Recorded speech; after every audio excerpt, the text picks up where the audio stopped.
Woodruff. And I'm Hari Srinivasan. On the NewsHour tonight, hundreds flee amid flooding, heavy rains and winds in Northern California.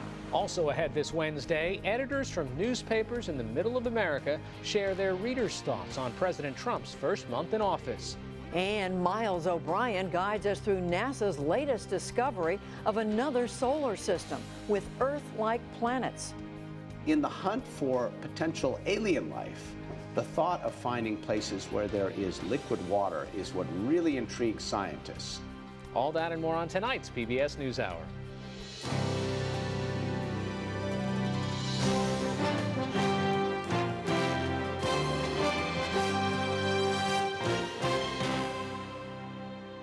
Major funding for the PBS NewsHour has been provided by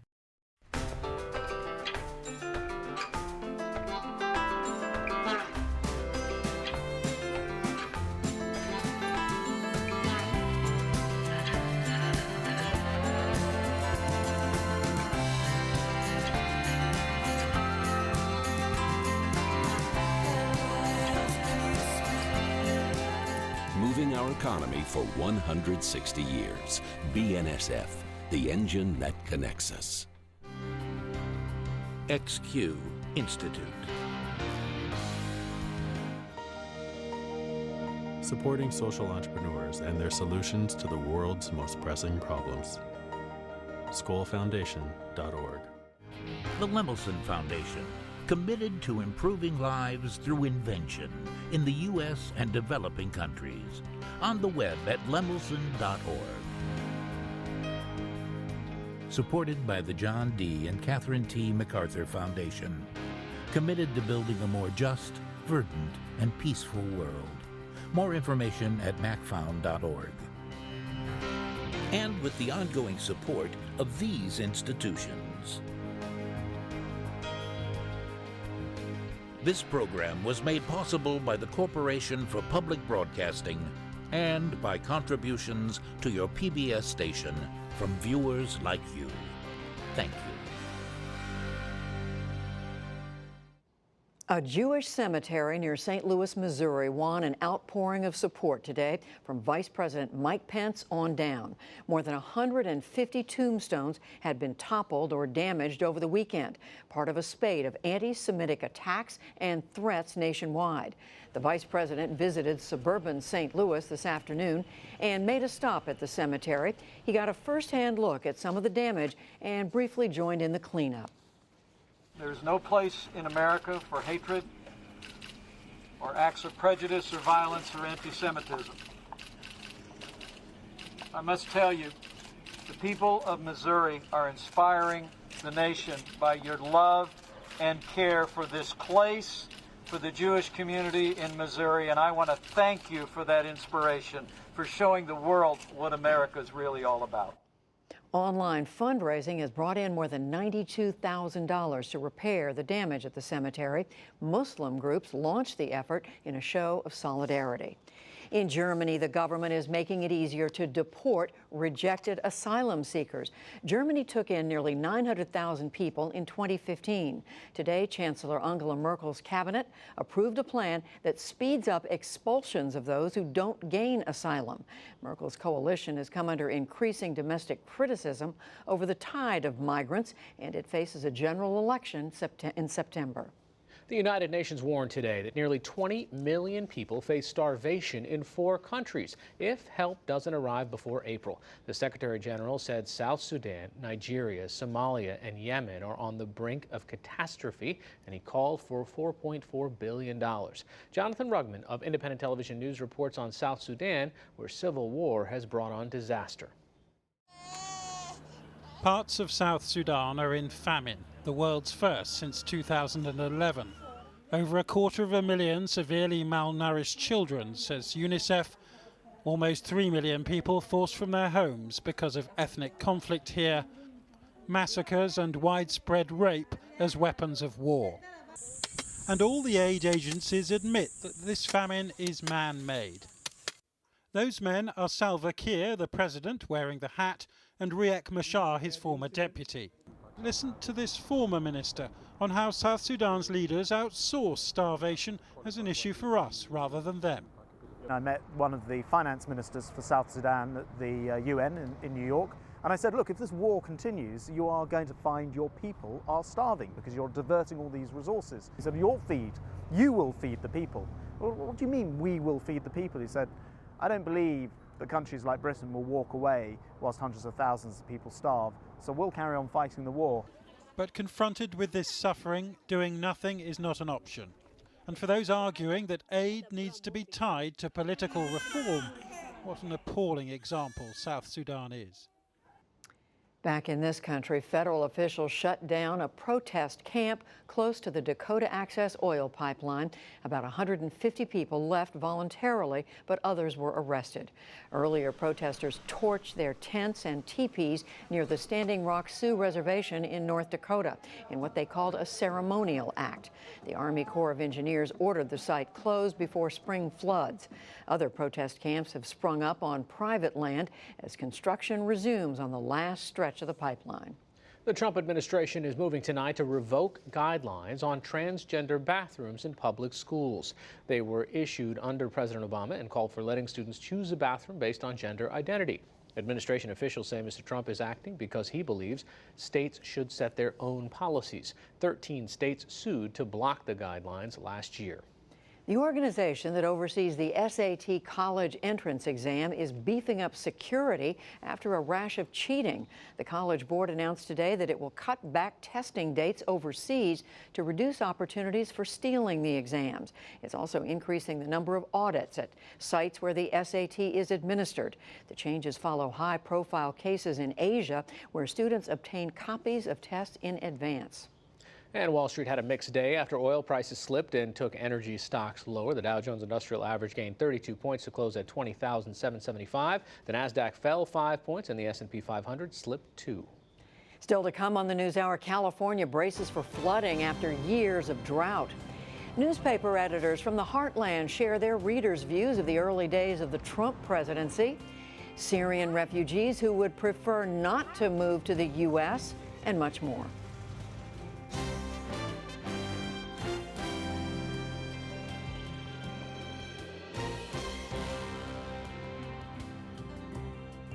Let's turn our focus out west in Northern California, where rain and flooding have wreaked havoc on a once drought-stricken region. Officials in San Jose ordered some 14,000 people to evacuate overnight. Floodwaters did stabilize today, but neighborhoods were inundated. Officials said they don't yet know when residents will be able to return to their homes. We're now joined by the mayor of San Jose, Sam Liccardo. Mayor Liccardo, I just want to ask, I mean, you've got 14,000 out for sure, another 20,000 encouraged to leave. All of them want this information that you can't give them yet, which is when will they be able to go back home? Yeah, the important message is that we're not out of this yet. Although the waters are receding, we know we've got other storms that are coming in, and it's not safe to go in many of these neighborhoods yet. We've got a lot of very contaminated water, and we don't want folks going in there if they're going to be in peril. Do you have any estimate on how significant the damage is? Not yet. Right now, we're really just focused on making sure we're taking care of the families and their immediate needs. We're going to have an opportunity to get building inspectors in there and really look at the housing and make sure it's safe, and we'll have a better sense in the days to come. But why did it take so long to evacuate these folks? I mean, we were reporting on this in the East Coast. People knew that this storm was coming. You knew, you had the weather forecast. Yet now we see reports that it was late last night where the police were pounding on doors and saying, hey, come on, it's too late, you got to move. Yeah, it's fair to say we were preparing for a storm, but what really flooded these neighborhoods was the overpouring of a dam, Anderson Dam, which released a torrent of water that exceeded our 100-year flood estimates. Essentially, the flood maps, the data that we were relying on, wasn't preparing us for this. And so we're clearly learning some very hard lessons here, and we've got a lot to fix going forward.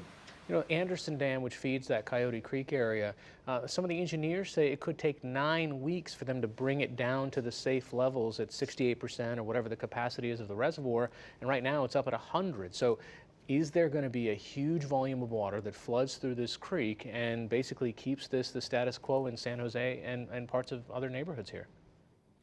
Well, much depends on the rains that are to come. We're expecting another storm this weekend, and we hope that obviously it won't be substantial because we need to get some sun on this reservoir to get some of that water evaporated. Has the city requested any sort of aid from the state or the federal government? I had a conversation with the governor's office just a couple hours ago. We're working with them collaboratively. So far, we've been able to manage this on our own. Really an incredible work by a lot of firefighters, first responders who are working many overtime shifts to safely evacuate hundreds of residents by boat. Really a great testament to their hard work, but we know we're going to probably need help in the weeks to come, and we're working now with the state to figure out how we can do that. How many people do you still have in emergency shelters, and is that number decreasing? We have more than 300 in shelters right now. The good news is really overwhelming majority of the displaced residents were able to find help with friends or family members nearby.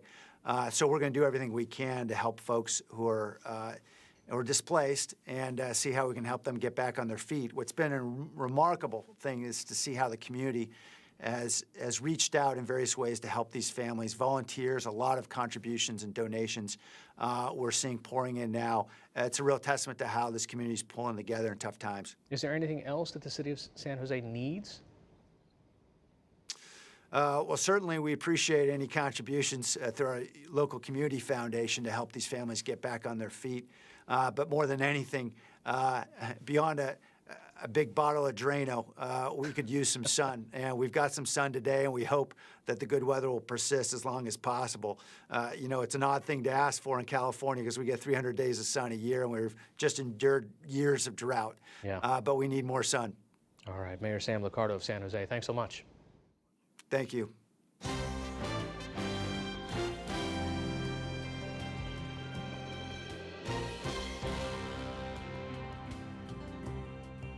Now that we are 1 month into the Trump administration, we wanted to get a sense of how different parts of the country are assessing the president's time in office. To do that, we've asked newspaper editors from 3 states to tell us what they're hearing from readers in their communities. And they join us now. Leanne Colasiopo is the editor of the Denver Post. David Haynes is the editorial page editor for the Milwaukee Journal-Sentinel in Wisconsin. And David Bradley is the editor and publisher of the St. Joseph News Press in Missouri. And we welcome all of you to the NewsHour. David Bradley, I'm going to start with you. Missouri is a state that went heavily for Donald Trump. He won by something like 20 points. What are you hearing right now from your readers about how he's doing? I think people are fairly well satisfied what Donald Trump is doing now. I think he's done a lot of things that he said he would do. He's made a few misstatements over the last few weeks, but what he's done, I think, have been pretty impressive. Leanne Colasiopo, what about your readers in Denver around Colorado? We're getting a lot of really mixed results, mixed phone calls. We've got people calling up really upset, angry with the Trump administration, angry with us when we've editorialized in the vein of he's lying. And then we've got a lot of people who are, so we're really hearing from both sides. Okay, we're going to pursue that. David Haynes, what about in Milwaukee? What are you picking up from your readers? Well, Judy, it always depends on who you talk to. Liberals in our state don't have much use for Donald Trump. Independents are a little bit divided, although they're concerned about what has been reported as some of the chaos in the White House. Conservatives in Wisconsin did not support Donald Trump in the primary. They went for Ted Cruz, and so they're still a little wary and worried that the agenda of Paul Ryan, who's from our state, may not get passed in the way they'd like. But what I hear from Trump supporters mostly is you and the media need to let him get his administration organized. And I often hear them say that, you know, Bill Clinton didn't exactly have an easy transition either. But in the same breath, they often will say, but gosh, I wish he'd stop tweeting at 3 o'clock in the morning. Well, what about that, David Bradley in St. Joseph, Missouri? You mentioned a few misstatements, but is that just a small part of what you're hearing? What are people saying about the tweets and some of the controversial statements he's made? I think people really are getting turned off by all the protests and all the antagonism going on. And I think they just like people to sit back, relax, let him try to run the country and work with Congress and try to get some things done that he said. You know, he's done 24 executive orders. He's appointed a Supreme Court justice for the Congress to approve. He has met with several foreign leaders, 4 foreign leaders. He has talked with a lot of business leaders and labor leaders in this country, and he's gotten the pipelines opened up so they can finish the pipelines. Well, he's done quite a few things, and he's appointed 15 members to the cabinets, and I know it's been delayed, but he's trying to get those through. So he's done a lot of things, I think, that are going in the right direction. He has made a mistake, I think, on his order on immigration from those 7 countries. He's correcting that now, and I think he's doing everything he can to try to keep the country safe. Leanne Colasiopo in Denver again. Are you hearing some of those same sentiments where you are? I would say that we're probably hearing more people who are concerned about the direction of the administration.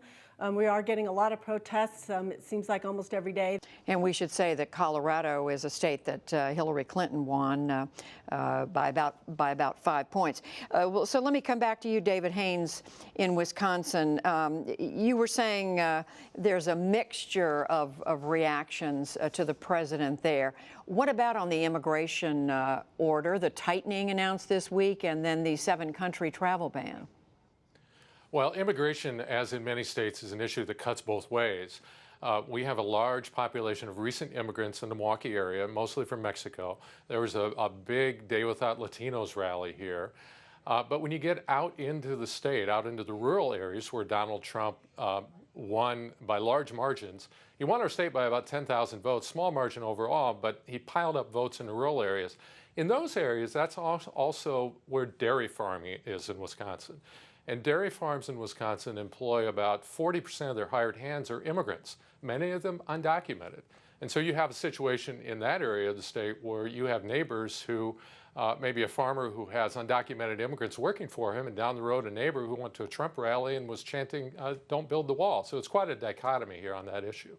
David Bradley, in Missouri, where you are, again, as we said, St. Joseph, is how much of an issue is immigration and the president's attempt to tighten enforcement of the immigration laws resonating there? I don't think people are against immigration in our part of the world. I think they would like to see it done legally, and they'd like to go through the regular legal channels. We have a lot of immigrants working at our beef packing, our pork packing houses in Missouri, and a lot of them are great workers, but we would like to see them go through legal channels. And really the main concern people in our area, they want more and better jobs, and they want a more pro-business environment and not have so many regulations, so we can grow the number of jobs and good jobs in our community. Leanne Colasiopo in Denver, how much are you hearing from people about that, about, you know, kind of like what David Bradley said a minute ago, that some people just want the president to get on with it and start to do something about creating jobs? You know, it seems like from the job creation standpoint, that is not one of the subjects that we are hearing a whole lot about. I think we're hearing more about concerns about the health insurance has been big in the discussion. Immigration has been big, but I haven't heard as much from people discussing the economy. I have heard the bigger part has been wishing that so much of the kind of national talk wasn't drifting into, say, the state legislature and city councils and other parts of the political spectrum. What do you mean? You mean that that they think more should be done in Washington or less? More that the nastiness of the national debate has worked its way into legislative bodies here that are usually more civil. Well, David Haynes, I'm sorry, I didn't mean to interrupt you, but David Haynes in Milwaukee, is there a sense there that the national debate has gotten rougher in the last couple of months? Well, it's been going on in Wisconsin for 6 years. We're one of the most polarized states in the country, but I don't think there's any question that the national debate is more fractured and tougher. Our newspaper, in fact, just hosted last night a community conversation, first of several we're going to do, in which we're trying to bring people together face to face across that divide and talk about it. But it's a tough thing to do because we've kind of retreated to our echo chambers, and there's a great deal of tribalism in terms of people are kind of locked in and into positions. David Bradley, back to you in Missouri. What would you say, finally, I want to ask all three of you, what are people that you're hearing from most wanting to see from this president? I think people in our area would like to see a better form of taxation that's pro-growth, that helps us grow our companies and grow our jobs in our area. I think people would like to see less regulations, hopefully, that bog down businesses from growing and adding more jobs and good jobs.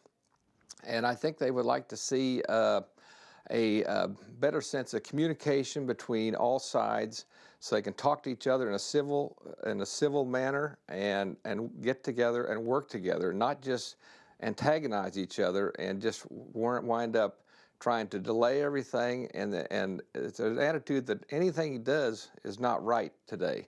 And that kind of attitude is not going to work if you're trying to work with the president and the legislature to work together. Are they putting the blame, just quickly, David Bradley, so are they putting the blame on Republicans or Democrats or everybody? I think both sides are pointing at each other, and I think they wound up, I think there's a way to get together and talk and hopefully try to work things out. And I don't think Trump is determined to get everything he wants.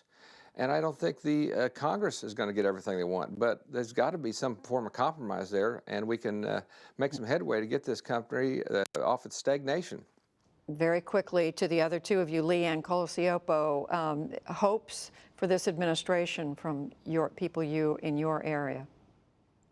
I hear a lot of, very similar to what he was just saying, I hear a lot of people just wishing that the nasty tone would come down and that there wouldn't just be a stalemate in Congress, and that they would all be able to work together to get something done that would incorporate the thoughts of both parties. Compromise, basically. David Haynes, finally in Milwaukee. What are the hopes? Well, I think one of the hopes right now is that the White House can become less chaotic and more professional. It really seems to be like amateur hour right now, and for both conservatives and independents in our state, there's concern that it's hard to get anything done if there isn't good leadership coming from the White House. We want to thank all three of you for joining us. Leanne Colasiopo, the Denver Post, David Bradley, the St. Joseph News Press in Missouri, and David Haynes, the Milwaukee Journal-Sentinel in Wisconsin. We appreciate it. Thank you. Thank you. Enjoyed it.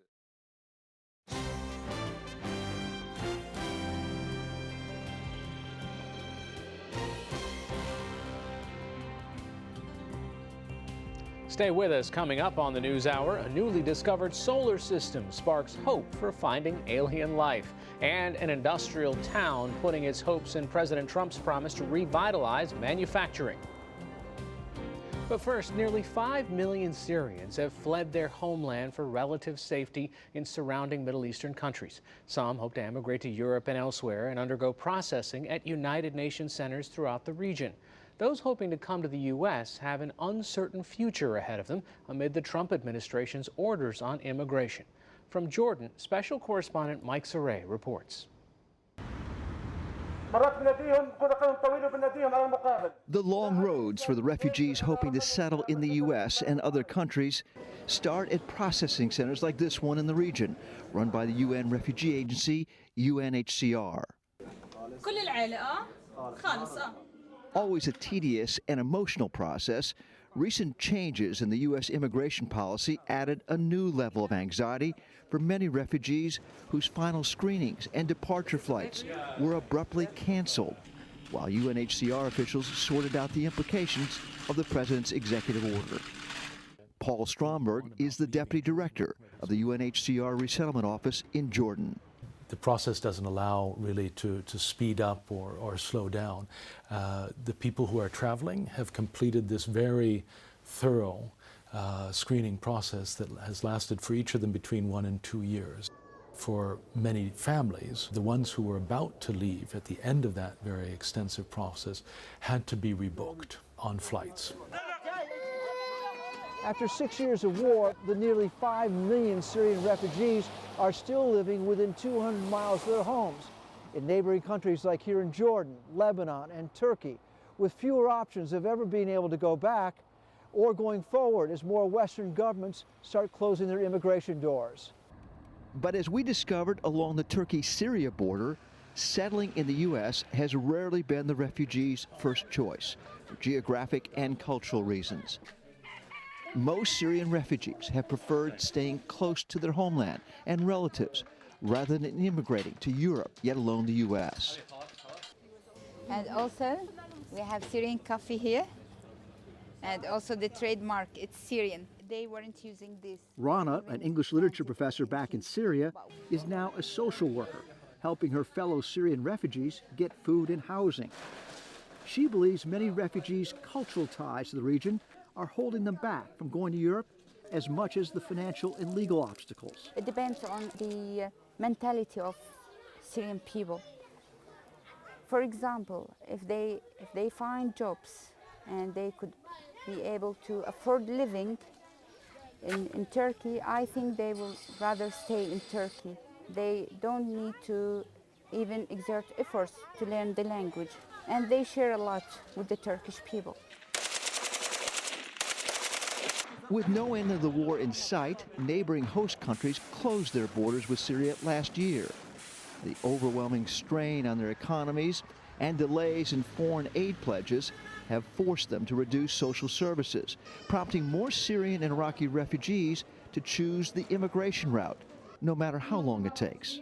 There are over 650,000 registered Syrians in Jordan, almost 10% of the population. So many would like to go to other countries, but first of all, those spaces have to be made available. They can't apply for them. They don't get in line.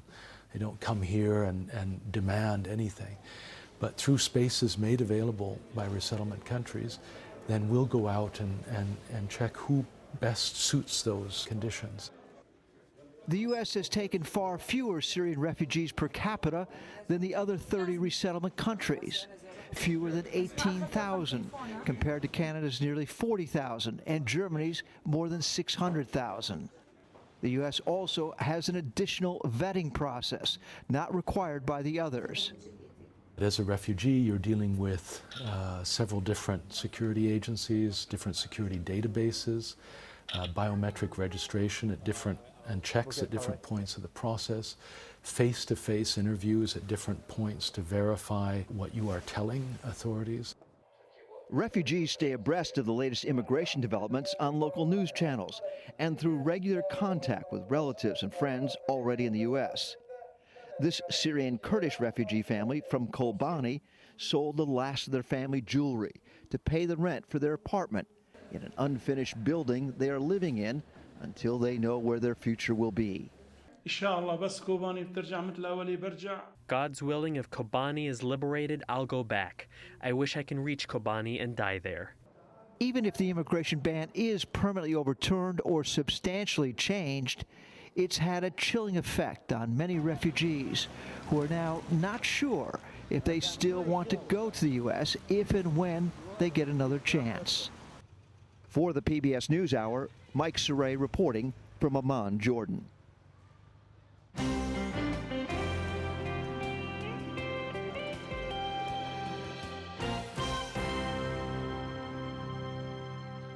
Now to this week's edition of Leading Edge. There is new excitement tonight about the search for possible life in a solar system beyond our own. Astronomers have identified 7 Earth-sized planets orbiting a star just a mere 230 trillion miles or so from our own planet. That sounds like a mind-boggling distance. It is. But researchers say the idea of life on one of these exoplanets, as they're called, is tantalizing. Astronomers using ground and space telescopes operated by NASA and the European Smithsonian Southern Observatory made the announcement. Our own Miles O'Brien is here to guide us through the news. First of all, if something is so far away, this is maybe a basic science question, how do we know and what we saw? It's a good question. You know, think about it for a minute. If it's trillions of miles away, how is it even possible? So imagine, the technique is called transit photometry. Now imagine you're about a mile away from a headlight and a mosquito goes across the headlight. Believe it or not, that headlight is slightly dimmed by the fact that that mosquito goes across. Well, this is tantamount to what they do. The planet goes in front of the star, it dims ever so slightly, and with a lot of complicated and sensitive instrumentation, you can determine that, in fact, that's a planet. They discovered 3 of them this way. They said, this is an interesting ultra-cool brown dwarf to look at. Let's put some more hardware on it. They set more instrumentation on it, and sure enough, there ended up to be 7 Earth-like planets, this about the size and mass of Earth, orbiting this Jupiter-sized, ultra-cool brown dwarf. And when you say ultra-cool, it doesn't mean it's like a cold sun. It's just not as big or as hot as ours, right? It's about like Jupiter is to us, okay? Cooler and smaller. And when we talk about this habitable zone, this Goldilocks, not too cold, not too hot, how do they know that there are planets in this group that exist within that range? They can measure the radiation off of TRAPPIST-1, this particular ultra-cool brown dwarf, and figure out the zone at which water would remain liquid. And that's the key. Everywhere we look on this planet and we find liquid water, we find life. It doesn't matter where we go. So in the hunt for potential alien life, the thought of finding places where there is liquid water is what really intrigues scientists. So these planets are a lot closer to TRAPPIST-1 than we are to our sun. But remember, it's smaller and dimmer. And they have these very tight little orbits, and it's quite likely there might be water on some of them. So even with just the few weeks that we've been watching this particular system, what do we know about what it would be like to stand on one of these perhaps rocky inhabitable planets? It would be a very interesting place. For one thing, we believe they're tidal locked, which means it's like our moon facing us. We only see one side of the moon as it orbits around. These planets face their star all the time. So you got a sunny side and you've got a nighttime side. So if you're buying real estate, I'd go on the sunny side of one of these planets for sure. If you were to stand there, you would see probably kind of almost perpetual sunset kind of idea. And these other planets would be perhaps larger than our moon in the sky. Be a very interesting place to be. So, and it wouldn't take 365 days to go around. These things are spinning around their star pretty quick, the one right? closest in is about a day and a half around. The one farthest out, they think about 20 days. So if you're going to live out there, you're going to get old quickly. So this is just the first little look that we had, and scientists love to start to point every other piece of technology they have. What do we hope to learn with perhaps the satellites that are coming up? Well, exoplanet researchers are very excited about this. As a matter of fact, they're deploying existing instrumentation on it. Let's listen briefly to Sarah Seeger, who is an exoplanet researcher at MIT.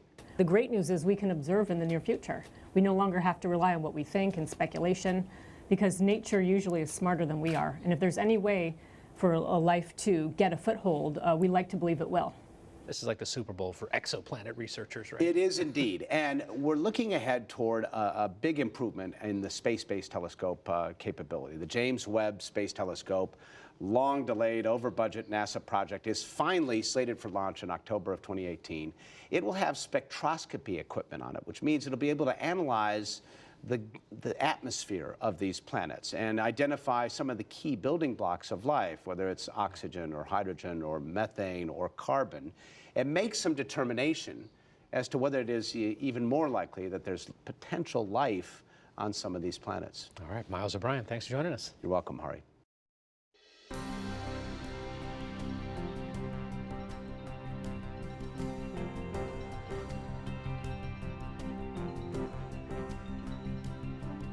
Now to our series on the economic concerns of Trump voters in a few hard-hit areas of the country. This week, we're listening to them describe their hopes for Mr. Trump now that he's president. Jeffrey Brown is here with more. Our colleagues at Frontline traveled to regions that once voted Democratic but voted for Donald Trump in this election. Last night, we heard from miners in West Virginia coal country. Tonight, a profile of a couple in Erie County, Pennsylvania.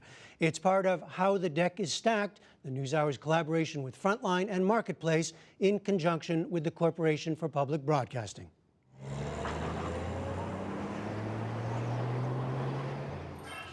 Okay, I'm Joe Arengia, and this is my business, Joe's Gym, Erie, Pennsylvania, current world champions.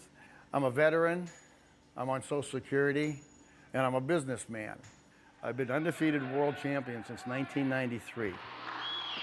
I teach people how to get their life back.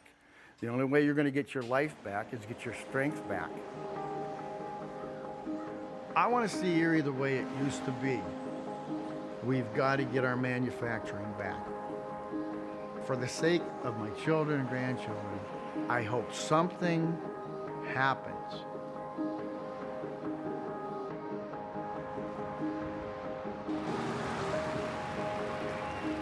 So Erie has lost nearly 1 in 3 manufacturing jobs. You know that, all you do. I flew over. You're looking at the plants. But you see them. They're falling over. The rain, the sleet, the snow, the wind. These are great buildings that are falling apart.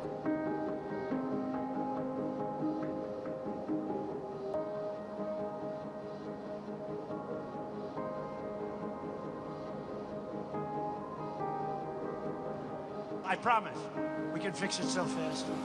We're going to bring it back. We're going to bring back our jobs. We're going to bring back our companies. 50s and 60s, when I was a kid, it was awesome. And my dad raised 7 of us kids. As a coal miner, worked his butt off. They moved up here when I was 1 year old to go to work at GE. My brothers and my nephews, they all worked at GE. They wanted me to go down to GE, but I said, I like this physical stuff. Because I was a bridge builder, ironworker and bridge builder, a local 348 union. I was one of their best climbers, so I always got the job of putting the buildings together, which was fun. You climb up the column, big piece of steel comes up, you bolt it up, you walk out, unhook the cable, and stand there and wait for the next piece. Everybody had good jobs, everybody had good paying jobs. You know, I need a car, I had the money to go buy one, I was making my house payments, feeding the family. Even when I retired from the ironwork, I didn't have to retire. They didn't want me to retire. I says, I want to run a gym. I want to get my gym going. Okay, put it back. I'll lower it a little bit more. I put up the big buildings for the Hammer Mill Paper Company, 10-story buildings in here. I put them up. I was the connector. I put these, I had fun. I loved it. They're gone. The people are gone.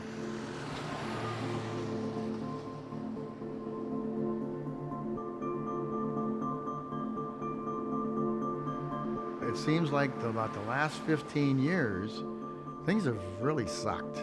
Because a lot of people are leaving the area because the manufacturing jobs have left. There's no work. And I used to see all these guys walking down the street with their lunch bucket in their hand, going to work. Now you see them walking down the street with food stamps.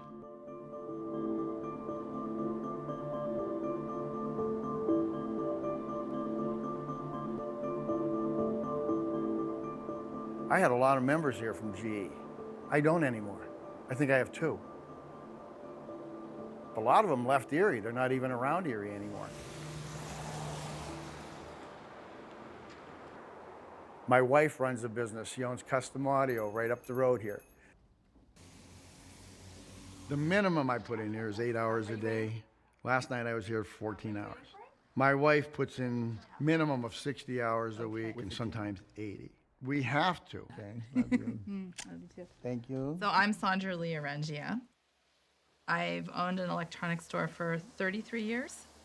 A couple years ago, I really cut back on the staff. And we're really lean right now, and I think a lot of business owners are treating their businesses that way.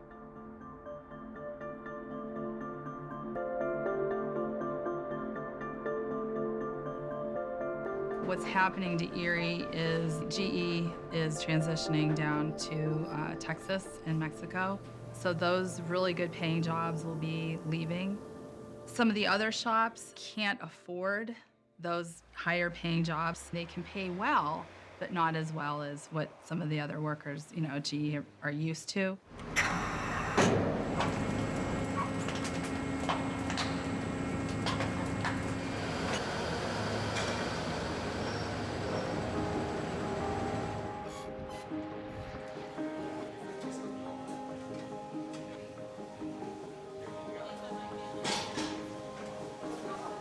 I love people, all kind of people. I want to see the American patriots, the American people that love this country, be happy and healthy. When your health goes, this goes. I've been knocked down thousands of times in my life in everything I've done. And I came back stronger than ever. Coming up, you got it, you got it. Okay. Is it 9 or 10? It's 10. Yeah? Okay. She's an animal. I was actually a Democrat way back, because my family was, back when Democrats made more sense to me.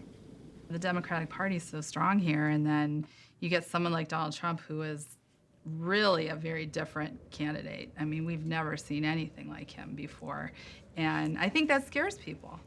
But I think the people who voted for him, they're hopeful. So that night during the election, I sat up until the local news came on. He won Erie, which has not been won by a Republican since the 80s.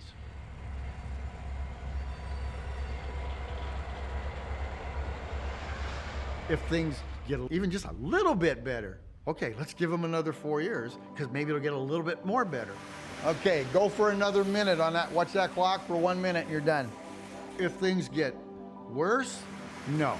Keep it going. 5 more seconds. I got to give him a chance. But I'm still probably going to go back to independent, because I still don't agree with a lot of either one of them, and I have my own ideas and try to go with the best person, not the best party. Come on, you got it. Good enough. Okay. Thank you. Nice. And that's it for today. We asked 2 economists who've served in past administrations to watch these reports. Douglas Holtz-Eakin served in the George W. Bush administration. He's now with the American Action Forum. And Jared Bernstein worked for Vice President Biden. He's now at the Center on Budget and Policy Priorities. Welcome to both of you. Jared, let me start with you. There's no denying the problem that we just saw. What struck you watching these videos? I saw considerable despair, but I also heard a great deal of hope there. And it was a kind of hope that has been very much amped up by Donald Trump's rhetoric around the campaign, the kinds of jobs and sectors he's arguing that he can bring back to those communities. And man, they really need those jobs and sectors. My concern, my fear really, is that he can't deliver on that hope. And despair met with hope that doesn't end up being delivered, that's a problem. All right, let me get a first impression from Douglas Holtz-Eakin. What did you see? What did you hear? Well, I think a lot of the things that Jared heard. I mean, number one, these are stories of great distress. That's real, it's palpable, and unmistakable. There's also a longing for a past that it's not realistic to expect to return. I mean, Erie, Pennsylvania is close to my hometown. It's no longer the transportation hub it was when we had the Erie Canal and water transportation as the central part of the U.S. economy. And you know, coal is not the same in the presence of Western coal that competes with it or natural gas that competes with it. So a realistic assessment talks about what can their future be, not what was their past. Well, so Doug, start with that. I mean, help us think about what a president can do and look at some of the things Donald Trump is talking about, at least. Tax reform, for example, tax cuts.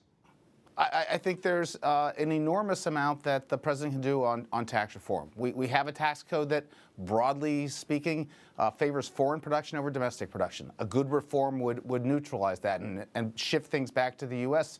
when they're driven offshore by taxes. That'd be a great step. That doesn't mean they'll land in Erie, or that doesn't mean they'll land in coal country, but it's something that should be done. Well, Jared, I mean, would those kinds of things have an impact on the workers we saw?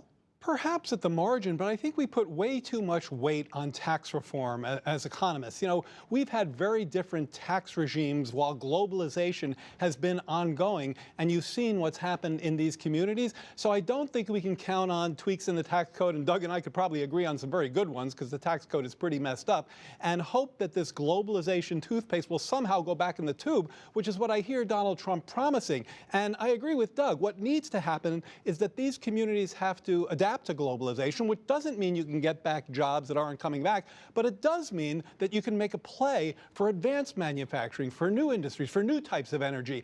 I don't hear that coming out of this administration. What about one thing you do hear is pushing individual companies to stay, right, or to not move jobs offshore. Yeah, well, that's mostly public relations. That's not a systematic economic plan. Now, frankly, I kind of like when the president takes the bully pulpit and says, you know, we want you to keep jobs here. That's kind of old school, but it resonates with me.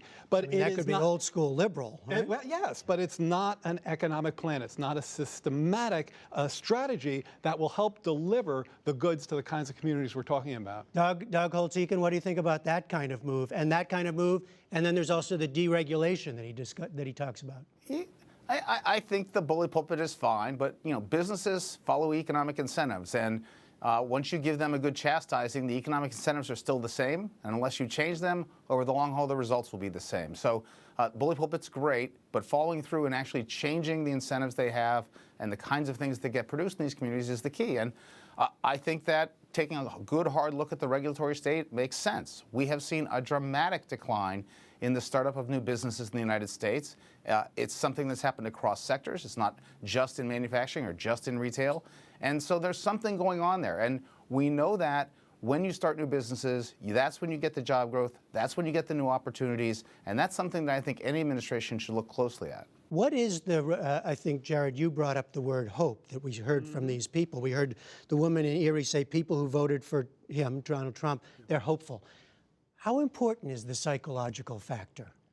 Well, I think it's important, but I also think it's omnipresent. I've been to places like this, and you constantly run into folks like that who really have hope for the future. And what it is that they want to participate in the economy. Structural changes, globalization, these kinds of, the loss of the unions, the kind of labor standards kind of eroding, they've really hurt these folks. And what they would like is a chance to ply their trade. Like the guy who said, I'm a hard worker and hard work is good. You know, that, again, that resonated with me, but he doesn't have the employment opportunity. So what we really ought to be talking about is how he's going to get that. One idea is infrastructure. I mean, you can look at those films and you see these places really need some infrastructure. Now, this is something that the Trump administration has talked about, but it doesn't seem to be getting anywhere, and that's a concern of mine. What's a particular thing that, if you could wave your magic wand, Doug, that you would like to see?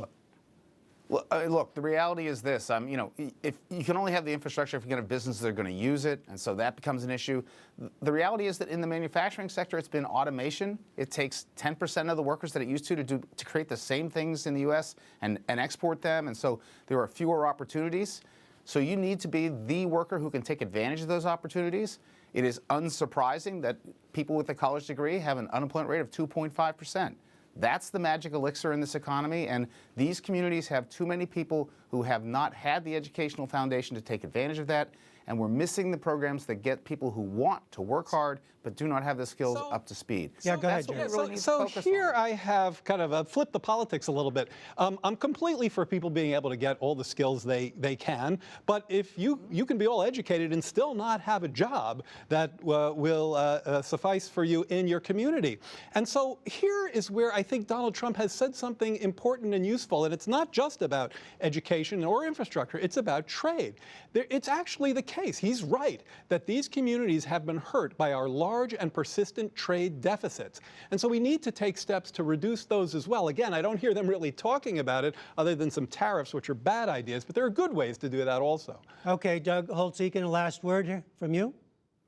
I think the trade piece is vastly overblown. I don't think that's the source of their problems. If you look at even the tape on Erie, their problems began in the 70s, well before we saw NAFTA, well before we saw the famed entry of China into the WTO. These are deep structural trends in the economy. These are places that had valuable resources, coal and transportation access, that no longer have those as their economic playing card. They need to create a new one, or the people who stay there simply aren't going to have an opportunity. All right, Douglas Holtz-Eakin, Jared Bernstein, thank you both very much. Thank you. Thank you. And for a look at the extended length videos in this series, Betting on Trump, go to the NewsHour website. That's at pbs.org/newshour.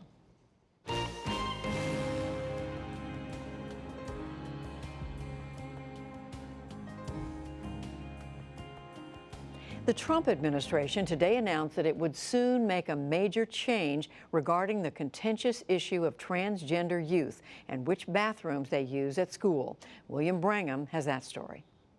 The Department of Justice and Education are expected to roll back Obama-era guidance that advises schools to let transgender kids use the bathroom that corresponds with their gender identity, not necessarily the gender they were born with. But if that guidance goes away, what does that mean for the nation's schools? Evie Blad from Education Week is back here to help us sort it all out. Welcome back. Thank you. So let's do this chronologically. Last year, the Obama administration put out these guidelines. They said, if you, schools, have transgender students in your schools, let them use the bathrooms that correspond with their gender identity. What's the rationale for that argument? Well, the Obama administration argued that the sex discrimination protections in Title IX, the federal law, applied to gender identity rather than merely biological sex. And they had heard from many districts and states and some educational groups that there was a lack of clarity at the state and local level. And so they put out this federal civil rights guidance to say, not only do you have to allow these children access to facilities that match their gender identity, you have to respect that on forms. You have to provide a safe learning environment free from bullying based on this identity. And you cannot disclose their transgender status if they don't want it to be disclosed. Now, a lot of states welcomed this guidance and said they were already doing those sort of practices. A lot of other states resisted, about a dozen or so sued. What was their argument against this guidance? Right. Well, so there's actually two big multi-state lawsuits. So more than 20 states are litigating the issue. Their argument are several things. Some made a student privacy argument suggesting that it violated the privacy of students who aren't transgender to share facilities with students who are. And some made a states' rights claim that this was federal overreach and an abuse of the power of the department, that they weren't actually interpreting federal law, but rather creating new policy through a back door. So if, as we expect, the Trump administration to pull back this guidance, what does that mean tomorrow, next week, if I'm a transgender kid in a school somewhere in the country? What does it mean for me? Well, about 15 states have anti-discrimination laws that cover transgender students. So students in those states, their reality would remain the same. And there are districts around the country that have made the decision on their own long before this guidance to put rules in place that largely mirror what it requires. But for states and districts that don't have those kinds of rules, they're kind of on their own to interpret the federal law and to make their own determination on what they think they should do for these children. Of course, this is all happening in the backdrop of a very big Supreme Court case that is happening where a boy in Virginia, a transgender boy, sued his school district to say, let me use the boys' bathroom. Does the withdrawal of these guidelines do anything to his standing in the Supreme Court? Well, to this point, many transgender students who've won in federal courts have won under the argument that the court should defer to the federal interpretation of Title IX. And so that does take one argument away. But Gavin Grimm, the student from Virginia, can still go forward, his attorneys say, arguing about the fundamental meaning of Title IX, what was implied when it was written, and should that apply to him today? One of the arguments that undergirds a lot of this, I know, is the fear that some people have expressed that if you allow a transgender student to use the bathroom according to their gender identity, that you might have men masquerading as women, in effect, to get into a bathroom and somehow get up to no good. Is there any evidence that that's really something that's going on? I don't believe so. In the districts that have had these rules for a long time, they say that they've had very little problems with them. They say that students' requests to use them are pretty rare. The most recent estimate on transgender students says that transgender children between the ages of 13 and 17, they make up about 0.7% of the population. So we're talking about a very small number of students here. But there is some argument on the other side that it can be difficult to implement and interpret these rules for such a confusing thing as gender identity, especially when it can be in flux for some children. All right, Evie Blad of Education Week. Thanks so much. Thank you.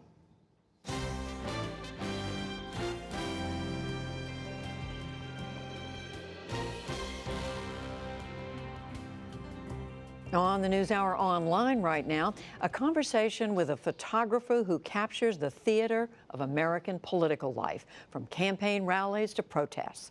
All that and more is on our website, pbs.org/newshour. Tune in later tonight on Charlie Rose, Ambassador Omar Gobash of the United Arab Emirates and his advice to young moderate Muslims on how to navigate the world.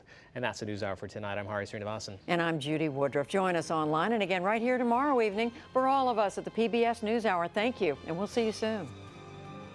Major funding for the PBS NewsHour has been provided by BNSF Railway, XQ Institute, supported by the Rockefeller Foundation, promoting the well-being of humanity around the world by building resilience and inclusive economies. More at rockefellerfoundation.org. And with the ongoing support of these individuals and institutions.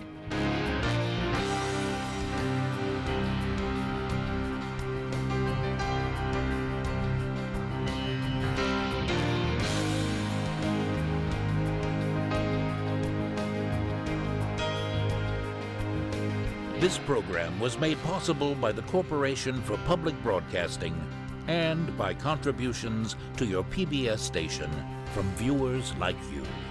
Thank you.